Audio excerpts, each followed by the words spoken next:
Welcome back to my channel all the forensic aspirants. और आज जो हम टॉपिक करने वाले हैं वो है क्राइम सीन इन्वेस्टिगेशन या फिर क्राइम सीन जनरल प्रोसीजर्स जो भी होती है क्राइम सीन जब हम मैनेजमेंट करते हैं। ठीक है। उससे पहले हम यहाँ पे एक देख लेते हैं फोरेंसिक एग्जामिनेशन का एक फ्लो चार्ट या फिर थोड़ा सा ब्रीफ देख लेते हैं उसके बारे में, ताकि आगे जो हम टॉपिक करेंगे वो आपको अच्छे से समझ में आ जाए। ठीक है। अब जैसे कि पता है हम क्राइम सीन पे जाएंगे तो हमें क्या मिलेगा वहां से? एविडेंसेस मिलेंगे, फिजिकल एविडेंसेस मिलेंगे। ठीक है। तो उस फिजिकल एविडेंस को हम क्या करते हैं? रिकॉग्नाइज करते हैं। रिकॉग्नाइज यानी कि जिन एविडेंस की एविडेंशियरी वैल्यू है और जिनकी नहीं है उनको हमें रिकॉग्नाइज करना आना चाहिए। अब देखो, आप जैसे क्राइम सीन पे जाते हैं तो पता नहीं कितनी चीजें क्राइम सीन पे प्रेजेंट होती है। तो कुछ की एविडेंशियरी वैल्यू होती है, कुछ की एविडेंशियरी वैल्यू नहीं होती। इसका मतलब ये थोड़ी ना कि मतलब जो भी चीजें आप सारी लैब में भेज दो, लेकिन वो जो लेबोरेटरी में जो वहां पे उसका एग्जामिनेशन करेंगे उनके लिए भी वो जो है मुश्किल हो जाएगा थोड़ा। तो पहले करते हैं हम रिकॉग्निशन, वहां से देन उसको कलेक्ट करते हैं, प्रिजर्व करते हैं, डॉक्यूमेंटेशन करते हैं, पैकेजिंग करते हैं, लेबलिंग करते हैं, देन उसको कहाँ पे भेज देते हैं? फोरेंसिक लैब में भेज देते हैं आइडेंटिफिकेशन के लिए। ठीक है। उसको हम आइडेंटिफाई करेंगे डिफरेंट डिफरेंट प्रॉपर्टीज के बेस पे, जैसे कि फिजिकल प्रॉपर्टीज, बायोलॉजिकल प्रॉपर्टीज और केमिकल प्रॉपर्टीज। अब फॉर एग्जाम्पल, अगर हमारे पास डीएनए है तो क्या करेंगे हम उसको? कि उसको हम बायोलॉजी जो डिवीजन है उसमें भेज देंगे। ड्रग्स वगैरह का केस है तो उसको केमिकल जो डिवीजन है, केमिस्ट्री डिवीजन है उसमें भेज देंगे। जो फिजिकल प्रॉपर्टीज वाले हैं तो फिजिकल फिजिक्स डिवीजन में भेज देंगे। ठीक है। देन उसके बाद हम करते हैं कंपेयर। अब हमारे पास क्या है कि हमारे पास सैंपल्स आ चुके हैं तो उसे हमें कंपेयर करना है। तो उसमें हम क्या कर लेते हैं? स्टैंडर्ड अननोन्स और कंट्रोल्स। देखो, अननोन फॉर एग्जांपल, अगर क्राइम सीन से हमें कोई भी एविडेंस मिला वो तो अननोन ही है हमारे लिए, हमें नहीं पता। ठीक है। वो किसका है या फिर किससे बिलोंग करता है। ठीक है। एक अननोन सैंपल हमें मिल गया। स्टैंडर्ड, जैसे कि हमें कोई ब्लड सैंपल मिला है, ठीक है, हमें नहीं पता, वो एक अननोन सैंपल हो गया। या फिर स्टैंडर्ड, अब हमने सस्पेक्ट से ब्लड सैंपल लिया है तो वो क्या हो गया? हमारे लिए स्टैंडर्ड हो गया। ठीक है। और कंट्रोल्स हम लगाते हैं, क्योंकि कंट्रोल्स इसलिए लगाए जाते हैं कि उसमें कोई भी कंटामिनेशन ना हो, एरर ना आए, वो सब हमें पता चल जाए। देन हम करते हैं इंडिविजुअलाइजेशन।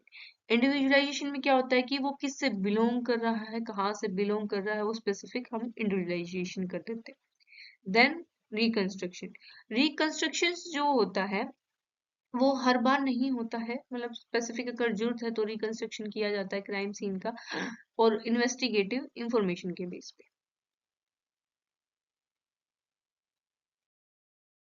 तो नेक्स्ट है हमारा कि जनरली क्राइम सीन होता क्या है। ठीक है। क्राइम सीन क्या होती है? एक फिजिकल लोकेशन होती है जहाँ पे क्राइम जो होता है वो ओकर होता है, और एविडेंस जो है जहाँ पे हमें मिलते हैं क्राइम सीन पे। ठीक है। ये क्रिटिकल स्टार्टिंग पॉइंट होता है किसी भी क्रिमिनल इन्वेस्टिगेशन के लिए, और यहीं से हमें क्लूज मिलते हैं ताकि हम आइडेंटिफाई कर सके कि क्या हुआ था, कैसे हुआ था, और उसमें कौन कौन इन्वॉल्व था। ठीक है। Crime scene can vary greatly in size और नेचर। देखो, साइज और नेचर में जो है क्राइम सीन वेरी कर सकता है। ठीक है। एक सिंगल रूम से आउटडोर एरिया हो सकता है, या फिर उसमें कोई वोलेंट क्राइम कमिट हुआ हो सकता है, या फिर कोई नॉन वोलेंट क्राइम कमिट हुआ हो सकता है। देन आता है कि टाइप्स ऑफ क्राइम सीन। देखो, ये मैंने इसलिए डाला क्योंकि अभी यूजीसी नेट में यहाँ से एक क्वेश्चन आया था, जो लास्ट में जो 10 क्वेश्चन आते हैं, जो हमारा एक पैराग्राफ दिया होता है उसमें जनरली एक क्राइम सीन का जो पूरा एक डिस्क्राइब किया हुआ होता है, तो वहां से एक क्वेश्चन अभी आया था कि एक मर्डर कमिट हुआ है एक हट के अंदर, और हट से जो बॉडी जो ले जाई गई है वो लेके गई है एक कार के अंदर। ठीक है। तो एक व्हीकल के अंदर। तो उसमें हमसे पूछा गया था कि इसमें प्राइमरी क्राइम सीन क्या है, और प्राइमरी क्राइम सीन के बारे में पूछा गया था कि प्राइमरी क्राइम सीन क्या हो।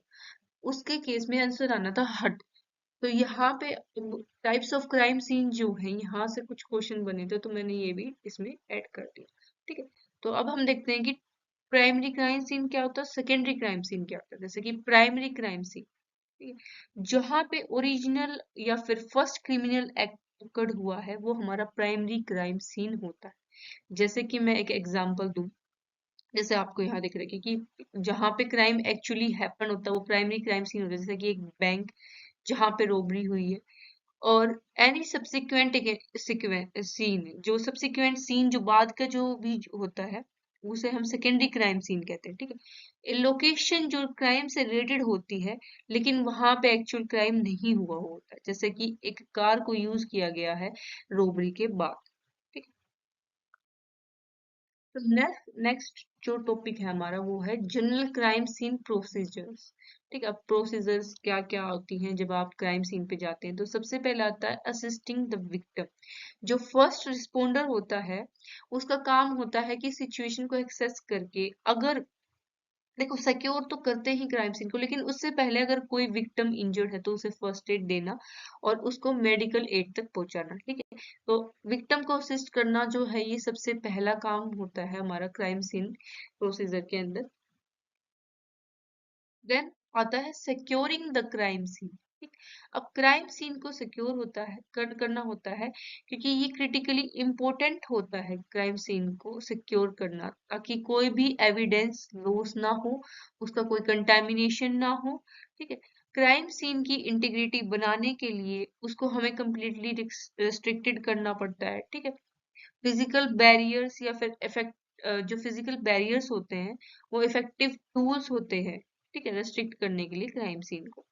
अब जैसे कि जो कॉमनली मेथड जो हम यूज करते हैं बैरियर्स के लिए, जैसे कि रोप्स हो गया या फिर commercially available crime scene tapes या फिर सिग्नेच होते हैं, जैसे कि यहाँ पे जो इस पिक्चर्स में दिख रही है ऐसी येलो कलर की जो टेप होती है, ठीक है, उसको हम यूज करते हैं। अगर मान लीजिए अगर कोई आउटडोर या फिर लार्ज एरिया जैसे कि हाईवे है या स्ट्रीट पे अगर कोई क्राइम सीन हुआ है, उसको हम ब्लॉक करने के लिए जो पुलिस या फिर जो फायर डिपार्टमेंट व्हीकल है उसका यूज कर लेते हैं, ठीक है। Access restriction should apply to non essential personal, जितने भी हैं उनको एक्सेस जो है उनका रिस्ट्रिक्ट करना होता है ताकि कोई भी एविडेंस की टेम्परिंग ना हो, ठीक है। उस रेस्ट्रिक्शन में जो एडिशनल पुलिस ऑफिसर्स हैं वो आ जाते हैं, इन्वेस्टिगेटर्स जो कि डायरेक्टली इन्वॉल्व नहीं है, फायर डिपार्टमेंट पर्सनल हो गए, विटनेस हो गए, विक्टिम रिलेटिव्स हो गए, नेबर हो गए, बाईस्टैंडर्स हो गए या फिर members of the news media. जैसे कि आपने एक बहुत फेमस केस पढ़ा होगा, आरुषि तलवार का जो केस था, उसमें जो वहां पे एक जो पुलिस ऑफिसर थे जो वहां के उनके जो पेरेंट्स के नोन थे, जो जहाँ पे मतलब उन भी डायरेक्टली इन्वॉल्व नहीं थे इन्वेस्टिगेशन में लेकिन वहां पे वो प्रेजेंट थे और उनको एक्सेस था क्राइम सीन का। तो ऐसा नहीं होना चाहिए।